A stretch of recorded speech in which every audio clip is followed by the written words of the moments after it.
Hello everyone, welcome to the online session of Azad high school. आज हम करेंगे class sixth की इंग्लिश का चैप्टर नंबर 12 जिसका नाम है सेव द चिल्ड्रन यानी कि बच्चों को बचाओ। यहाँ पे बताया गया है सबसे पहले तो कि जब हम किसी कंस्ट्रक्शन साइट से गुजरते हैं तो हम वहाँ देखते हैं छोटे छोटे बच्चे काम कर रहे हैं। वह ईंटों को उठा रहे हैं या कोई बड़ी बड़ी सी हैवी मटेरियल भी अपने सर पे उठाते हुए ले जाते हैं। या कभी कभी हम चाय की दुकान पे भी छोटे बच्चों को काम करते देखते हैं। क्या कभी आपने सोचा है कि अगर आपको ऐसा काम करना पड़ जाए तो, या उन बच्चों की ज़िंदगी कैसी होती होगी जो ऐसा काम करते हैं, कहाँ रहते होंगे वो ऐसा काम क्यों कर रहे हैं। ठीक है, तो ये एक स्टोरी एक ऐसे ही लड़के की है। तो आज हम इस स्टोरी में पढ़ेंगे एक ऐसे लड़के के बारे में जो इस तरह का जीवन व्यतीत कर रहा था। तो आइए स्टोरी को पढ़ते हैं। Jay was traveling to Mumbai on a train with his family to spend his summer holidays there. जय एक लड़के का नाम है जो ट्रेन में ट्रैवल कर रहा था और मुंबई जा रहा था अपनी फैमिली के साथ। ठीक है, उसे गर्मियों की छुट्टियां पड़ी थी और वहाँ वो अपने फैमिली के साथ मुंबई हॉलीडेज स्पेंड करने जा रहा था। वो बहुत ही ज़्यादा एक्साइटेड था, उसने बहुत से प्लान बना रखे थे कि वो इन छुट्टियों में क्या करने वाला है। वो उसने पहले से सोच रखा था कि वो लेट तक उठेगा, सोएगा, और उसने ये भी सोचा था कि उसकी दादी माँ जो है कितने अच्छे अच्छे पकवान उसके लिए बनाएंगी। तो वो बहुत ही ज़्यादा एक्साइटेड था। एक रात को जब उसके पेरेंट्स जल्दी सो गए अपनी बर्थ पे, बर्थ क्या होता है, जो ट्रेन की सीट्स होती हैं, ठीक है, तो जय ने एक फुसफुसाहट सी सुनी नीचे वाले बर्थ पे। जब उसने अपनी टॉर्च नीचे की तरफ मारी देखने के लिए कि क्या हो रहा है, तो उसने देखा एक छोटा सा लड़का कोशिश कर रहा है ज़मीन पे सोने की, जो दो बर्थ के बीच में ज़मीन होती है वहाँ पे। वो बहुत ही डरा हुआ और भूखा लग रहा था। तो जय ने उसे एक बिस्किट दिया और वो बात करना शुरू हो गए। जय ने पूछा कि तुम्हारा नाम क्या है, तुम कितने साल के हो और तुम ज़मीन पे क्यों सो रहे हो। तो उस लड़के ने क्या कहा, मेरा नाम शांतु है, मैं 10 साल का हूँ और मुझे मुंबई जाना है। जय ने पूछा पर तुम्हारे पेरेंट्स कहाँ हैं। तो उसने क्या जवाब दिया, मुझे नहीं पता वो कहाँ है, ठीक है, और मुझे तो वो याद भी नहीं है। तो जय ने पूछा, इसका क्या मतलब हुआ कि तुम्हें वो याद नहीं है। तो शांतु कहता है कि मेरे जो पिता थे उन्होंने मुझे ट्रेन में छोड़ दिया था जब मैं सो रहा था बहुत साल पहले। तो ये सुनकर तो जय शॉक्ड हो गया, क्या तुम्हारे पिता तुम्हें ऐसे कैसे छोड़ सकते हैं। शांतु कहता है कि सी, हम एक छोटे गांव से हैं, मुझे तो याद भी नहीं उस गांव का नाम क्या है। मेरे 3 भाई और 2 बहनें थे। हम बहुत ही गरीब थे, हमारे पास कुछ खाने के लिए भी नहीं होता था। एक दिन मेरे पिता ने मुझे कहा कि हम बिग सिटी जा रहे हैं कुछ नौकरी ढूंढने के लिए और कुछ पैसे कमा लाएंगे। तो मैं बहुत से एक्साइटेड हो गया क्योंकि मैं पहली बार ट्रेन में राइड करने वाला था। जब हम जा रहे थे तो मेरी माँ ने मुझे जोरों की जप्फी दी और वो रोने लगी थी। फिर मेरे पापा और मैं साथ में ट्रेन पे चढ़े। जब हम सोए, मैं सुबह उठा तो मैंने देखा मैं अकेला था, मैं अपने पिता को ढूंढ नहीं पा रहा था। ये सुन के तो जय को एकदम धक्का सा लग गया, क्या तुम्हारे पिता तुम्हें ऐसे कैसे छोड़ के जा सकते हैं, फिर तुमने क्या किया।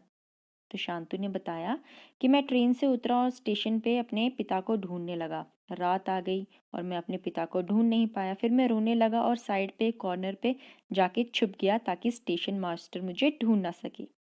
मैं खोया हुआ था और भूखा भी था। अगले ही दिन मैं अपने जैसे एक छोटे लड़के से मिला जो कि पेपर सोप बेच रहा था रेलवे प्लेटफॉर्म पे। उसका नाम क्या था, ध्रुव। मुझे वो मिला, फिर वो मुझे अपने साथ ले गया जहाँ पे और भी ऐसे मेरे जैसे ही कुछ बच्चे थे। ऐसे बच्चे जो कुछ गुम हो गए थे, कुछ अपनी फैमिली को छोड़ के भाग गए थे और किसी को उनकी फैमिलियों ने ही छोड़ दिया था। फिर जय ने पूछा कि why would a family do that to their own child, एक परिवार अपने बच्चे के साथ ऐसा कैसे कर सकता है। अब शांतु से क्या बताता है, देर आर मैनी रीजन्स, बहुत से ऐसे रीजन्स हैं, ठीक है, बहुत से हम में से ऐसे लोग हैं जो गांव से आते हैं। कुछ को उनके माँ बाप बेच देते हैं जिनके पास ज़्यादा पैसे नहीं होते अपने इस बड़े से परिवार को चलाने के लिए, ठीक है, और कुछ पेरेंट्स को तो धोखे धड़ी के कारण ही बच्चे छीन लिए जाते हैं। अब शांतु बोलता है ऐसे कैसे जो पेरेंट्स होते हैं धोखाधड़ी का शिकार होते हैं। फिर वो समझाता है कि मेरे 8 दोस्त हैं जिनके साथ ऐसा हुआ है। उनके पापा या आंट वो किसी को कांटेक्ट करते हैं जो उनके जान पहचान का होता है। फिर वो इंसान उन्हें प्रॉमिस करता है कि हम आपका ये बच्चा ले जाएंगे, इसे अच्छी ज़िंदगी देंगे, इसे स्कूल में पढ़ाएंगे, अच्छे घर में लेके जाएंगे, ठीक है। लेकिन वो उन बच्चों को ले जाते थे और बाद में उन्हें फैक्ट्रीज में काम करवाते थे। 3 ऑफ देम, उन 8 बच्चों में से तो 3 के साथ तो ऐसा हुआ था कि उनको बेच के दूसरे एम्प्लॉय को बेच दिया था। फिर उसके बाद उसके 2 दोस्तों को तो उसके पापा ने ही ट्रेन में छोड़ के चले गए थे। मतलब काफ़ी बच्चों के साथ ऐसा हुआ था। फिर जय ने पूछा तब उनके साथ क्या हुआ।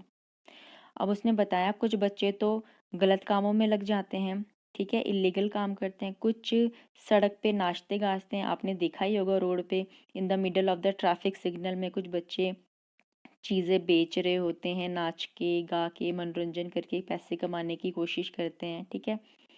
और लेकिन ज़्यादातर क्या होते हैं, बच्चे गुम हो जाते हैं और फिर जीने के लिए वो और बच्चों को ज्वाइन करते हैं और काम करने लग जाते हैं। फिर जय पूछता है कि इतने छोटे छोटे बच्चे किस तरह का काम करते होंगे। फिर शांतनु बेचारा दुखी वाली स्माइल दे के बोलता है ज़्यादातर तो गलत काम ही करते हैं, बट मैंने फैक्ट्री में काम करना स्टार्ट किया था सिल्क की फैक्ट्रीज में, ठीक है। और बच्चों को फैक्ट्रीज में काम करवाते हैं, पटाखों की फैक्ट्री में, कंस्ट्रक्शन साइट पे या साड़ी की फैक्ट्रियों में। तो जय पूछता है ये खतरनाक नहीं होता। तो बताता है हाँ डेंजरस तो होता ही, हमें तो बड़ी ही दुखद परिस्थितियों में भी काम करना पड़ता है। हमें 16 घंटे काम करना पड़ता था, हमें अच्छा खाना भी नहीं दिया जाता था। और मुझे तो बहुत बुरा लगता था जब मुझे सज़ा मिलती थी या मैं कुछ गलत काम कर लेता था तब, या फिर मैं जब काम जल्दी जल्दी नहीं कर पाता था तब भी मुझे सज़ा मिलती थी। पर क्या करें, हम अकेले हैं इस दुनिया में, ठीक है। हमें पैसे कमाने के लिए, खाना खाने के लिए, रहने के लिए कुछ ना कुछ तो करना ही पड़ेगा।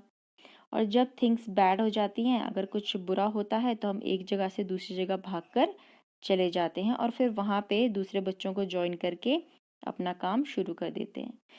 हमने तो ये भी सुना है, ऐसा उसने कहा कि मैंने ये भी सुना है कि छोटे बच्चों को काम करने के अगेंस्ट लॉ भी बनाए गए हैं। लेकिन क्या करें, ये फिर भी होता है, फिर भी बच्चों से काम करवाते हैं, कोई हमारी केयर नहीं करता है। फिर जय उससे पूछता है तुम खाना क्या खाते हो। तो वो बताता है ये तो डिपेंड करता है कि मैं कहाँ पे हूँ, कभी कभी तो हमें भूखा रहना पड़ता है। अगर मैं टी स्टॉल पे काम करता हूँ तो मालिक मुझे बचा कुचा खाना दे देते हैं, कभी कभी तो हमें कूड़ेदान या कचड़े में से खाना ढूंढना पड़ता है। फिर जय पूछता है क्या तुम्हें अकेला नहीं लगता। ये सुन के शांतु की आंखों में आंसू आ जाते हैं और बोलते हैं कि मुझे बहुत अकेला लगता है, मैं अपनी फैमिली को भी बहुत ज़्यादा मिस करता हूँ। मुझे तो ये भी नहीं पता वो कैसे दिखते थे, ठीक है। फॉर अ लॉन्ग टाइम, बहुत पहले मैंने उन्हें तलाश करने की कोशिश भी की थी पर मुझे याद नहीं वो कहाँ रहते थे। मैं अपनी माँ के उस झप्पी को बहुत मिस करता हूँ। फिर जय पूछता तुम मुंबई क्या करने जा रहे हो। फिर वो कहता है मुंबई एक बहुत बड़ा शहर है, जब दिल्ली में सर्दी हो जाती है तो बहुत से हम लोग मुंबई चले जाते हैं, ठीक है। हम फिर वहाँ पे हमारे जैसे और भी बच्चे होते हैं, हम उन्हें ज्वाइन कर लेते हैं और कुछ काम ढूंढ लेते हैं। अब सुबह होने वाली थी, जय के पेरेंट्स जो हैं वो जगने वाले थे और शांतु को भी डर था कि कहीं टिकट मास्टर टिकट देखने आ गया तो फिर उसको वो ट्रेन से बाहर फेंकवा देंगे, तो वो जल्दी जल्दी जाने लगा। शांतु के जाने से पहले जय ने क्या किया, उसे कुछ खाना दे दिया जो उसके बैग में था और अपना फेवरेट खिलौना भी उसे दे दिया ताकि वो उसे याद रख सके। उस रात के बाद यानी कि कुछ घंटे की उस रात के बाद जय की पूरी दुनिया ही बदल गई। उसे सब समझ में आने लगा कि हम जो छोटी छोटी चीज़ों को ऐसे ही नज़रअंदाज कर देते थे, हल्के में लेते थे, वो भी उसे कितनी समझ में आने लगी। और उसे ये भी लगने लगा कि अगली बार कभी भी वो किसी पुअर या किसी गरीब लड़के को स्ट्रीट पे, सड़क पे देखेगा तो उससे किसकी याद आएगी, शांतु की याद आएगी। तो ये स्टोरी हमें बता रहे हैं उन बच्चों के बारे में जो स्ट्रीट पे भीख मांगते हैं, चीज़ें बेचते हैं, जो छोटे छोटे बच्चे जो कारखानों में काम करते हैं, उनकी स्टोरी के बारे में बताया गया है कि वो कैसी फैमिली से बिलोंग करते हैं, उनकी क्या क्या प्रॉब्लम्स रही होंगी जो उनको ये काम करना पड़ा, ठीक है। आइए अब करते हैं इसके comprehension. Choose the correct answer. Number 1, what were his plans for the holidays. तो इसका है option B, he was going to sleep a lot. Number 2, who was Shantu, तो इसका है option A, he was an abandoned boy for of 10 years. Abandoned मतलब जिसको छोड़ दिया जाए, ठीक है। Question number 3, what are children like Shantu known as, तो इसका आएगा आपका option B, homeless children. Fourth, why was Shantu left behind by his own father, तो इसका आएगा option C, his family was so poor that they could no longer look after him, his 3 brothers and 2 sisters। Fifth, what is the practice of making children work called, तो इसका आएगा option B, child labour, ठीक है। आगे A2 में आपको question answers दिए हैं। Question number 1, what do you think would have happened Shantu's other brothers and sisters, तो इसका आंसर आप लिखेंगे, I think they would be sold by their own parents और their parents would be tricked into it।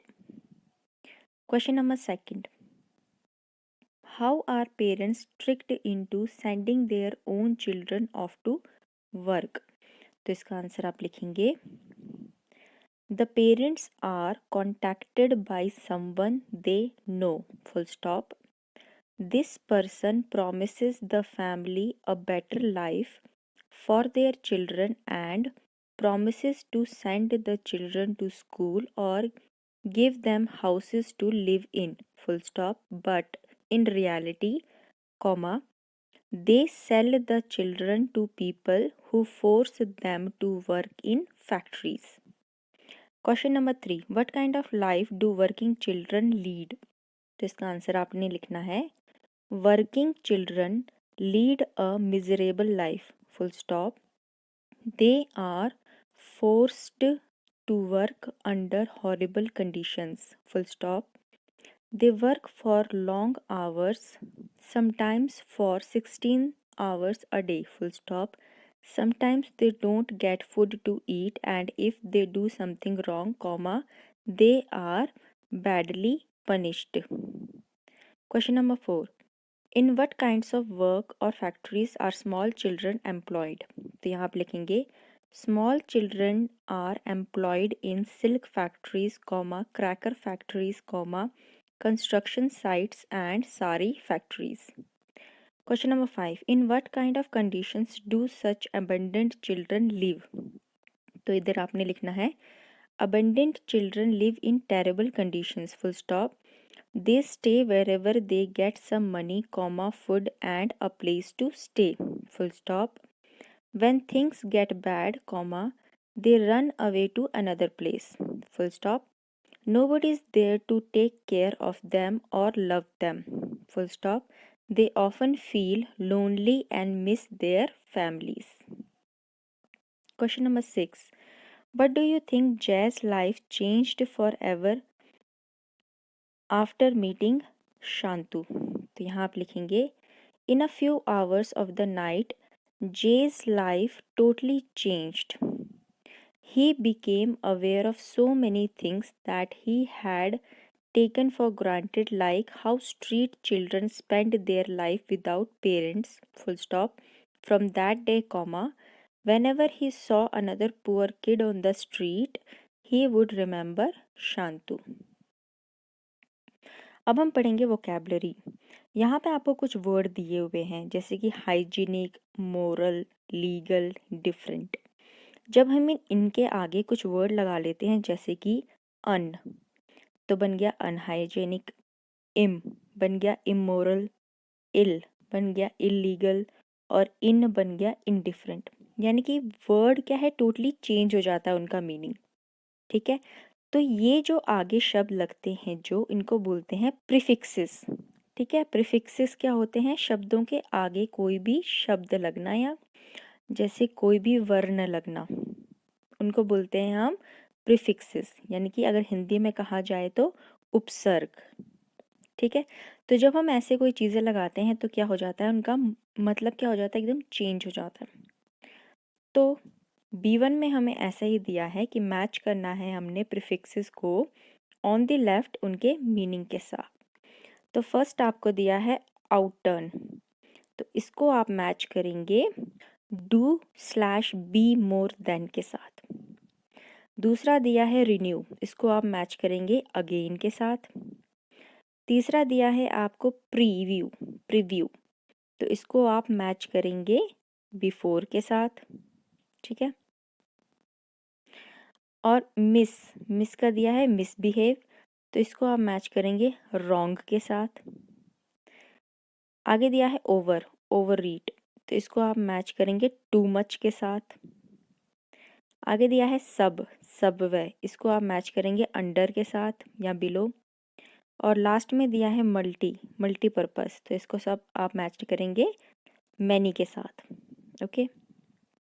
B2 में आपको दिया है circle करना है हमने करेक्ट मीनिंग को। मीनिंग में जो 3 वर्ड हमें दिए हैं उनमें से करेक्ट वाले को हमने सर्कल लगाना। जैसे इको, इको फ्रेंडली, तो इसमें हमने सर्कल लगाना है किसके साथ, एनवायरनमेंट के साथ। फिर दिया है फोर, ठीक है, फोर नॉलेज, तो यहाँ आपने सर्कल लगाना है बिफोर के साथ। एक्स, इसमें सर्कल लगाएंगे फॉर्मर के साथ। एंटी, इसमें हम लगाएंगे अगेंस्ट के साथ। वाइस, इसको हम सर्कल करेंगे डेप्यूटी के साथ। फोटो, यहाँ सर्कल करेंगे लाइट के साथ। मिनी, यहाँ करेंगे लिटिल को सर्कल, और मिड को के लिए करेंगे इन द मिडल को सर्कल। B3 में हमने करेक्ट प्रीफिक्स चूज करने हैं B2 वाले से, ठीक है। तो आइए देखते हैं number 1, Rohan was made the vice chairman of the company. Number 2, the Cancer Society held an anti-tobacco march in Delhi. Number 3, to prevent pollution, people should use eco-friendly products. Number 4, the fortune teller foretells the futures. Number 5, the security guard is an ex-army man. Number 6, many government schools have a midday meal program for poor students. And number 7 में we got a mini bar of chocolate free with the biscuit packet. Grammar part में आपको यहाँ दिए हैं कुछ word जो आपको italic में दिए हुए हैं, ठीक है, जैसे मे, माइट, वुड, शुड, ठीक है। ये वर्ड्स क्या कहलाते हैं, आपके मॉडल्स, और यहाँ ये वर्ड यूज़ किए गए हैं एज अ मॉडल ऑक्सिलरी की तरह। मे का मतलब होता है, मे हम तब लगाते हैं जब हम किसी फ्यूचर की पॉसिबिलिटी के बारे में बात कर रहे हो कि शायद ऐसा हो सकता है, या कभी हमने रिक्वेस्ट करनी हो तो मे का इस्तेमाल करते हैं। माइट भी फ्यूचर की ही पॉसिबिलिटी को इंडिकेट करता है, या कभी कभी प्रेजेंट पॉसिबिलिटी या पास्ट पॉसिबिलिटीज़ के लिए भी हम माइट का इस्तेमाल करते हैं। वुड, जब किसी से रिक्वेस्ट करनी हो, परमिशन मांगनी हो, कोई प्लान वगैरह बनाना हो, इनविटेशन देना हो, या किसी की प्रेफरेंस बतानी हो कि आपको ये चाहिए या ये चाहिए या मुझे ये चाहिए, प्रेफरेंसेस, ठीक है, तब हम वुड का इस्तेमाल करते हैं। शुड, कि हमें ऐसा करना चाहिए, शुड का मतलब होता है चाहिए, ठीक है। तो अगर आप कोई चीज़ करेक्ट बता रहे हैं कि हमें ऐसा होना चाहिए तो हम शुड का इस्तेमाल करते हैं। या ऑकरेंस, ऐसी कोई चीज़ होनी जो मतलब कि अनसर्टेन है, श्योरिटी नहीं है हमें कि ऐसा होगा या नहीं होगा, तब हम शुड का करते हैं। या हम कोई चीज़, किसी चीज़ को रिकमेंड करें, किसी इंसान को कोई चीज़ का सुझाव दें, तो हम शुड का इस्तेमाल कर सकते हैं। नेक्स्ट कहाँ है, read the passage and circle the best model where they are choices. यहाँ पे आपको जो सर्कल में दिए हैं 2 ऑप्शन दिए, इसमें जो करेक्ट चॉइस होगा वो आपने यूज़ करना है। तो आइए पढ़ते हैं। The teachers need to do something about Mark. He is a bully and often hits other students. The students should be protected from him, but the teacher doesn't seem to be having any success. My mom says that I should talk to the principal about Mark. I don't know if I should or should not. I don't think that talking to principal would help. I could meet his mom and complain to her about him, but that will make him angry. I would speak to Mark first. It may just help to know why Mark bullies other students. He might talk to me because he does not have many friends. It might help him if he knows that other students are willing to be his friends but they are too scared of him. तो इस तरीके से आपने models का इस्तेमाल करना है। आगे आपको लिसनिंग एंड स्पीकिंग में दिया है D1 पार्ट, तो मैं डायरेक्टली आपको इस कन्वर्सेशन के आंसर लिखवा देती हूँ। Number 1, what does Kedar ask his mother to bring for him. तो यहाँ आप लिखेंगे chips, a bowl of ice cream, a slice of pizza and coke. Number 2, what is the school planning to start? तो यहाँ लिखेंगे the school is planning to start a cricket academy. Number 3, what is Kedar planning to do? तो यहाँ लिखेंगे Kedar is planning to join the cricket academy the school is going to start. Number 4, how does Kedar's mother know that he is not healthy? Kedar's mother knows that he is unhealthy because he doesn't exercise, can't run, and eats junk food. Fifth, does Kedar's mother advise him to give up his wish to join the cricket academy? तो यहाँ आप लिखेंगे no. Sixth, why should Kedar visit the doctor? इसका answer है Kedar should visit the doctor just to find out if he can play an exhausting game like cricket. Number 7, what other advice does Kedar's mother give him? तो यहाँ आप लिखेंगे she advises him to be careful of his strength of his diet, reduce fatty food like ice cream and coke. Also, Kedar should eat more fruits and vegetables. Number 8, why should Kedar take up weight training or cycling? Weight training and cycling would help Kedar to strengthen his muscles. तो ये था D1 के answers. Actually जितने भी आपको listening और speaking के question answer दिए जाते हैं उसके लिए एक CD प्ले की जाती है, उसमें आपको स्टोरी सुनाई जाती है, वो स्टोरी सुन के ये क्वेश्चन आंसर्स देने होते हैं। तो ये बच्चों आप छोड़ भी सकते हैं। तो यहाँ तक था आपका चैप्टर। आई होप आपको समझ में आया होगा। अगर आपको मेरी वीडियो अच्छी लगी हो प्लीज़ इसे लाइक ज़रूर करें। Thank you so much and have a nice day.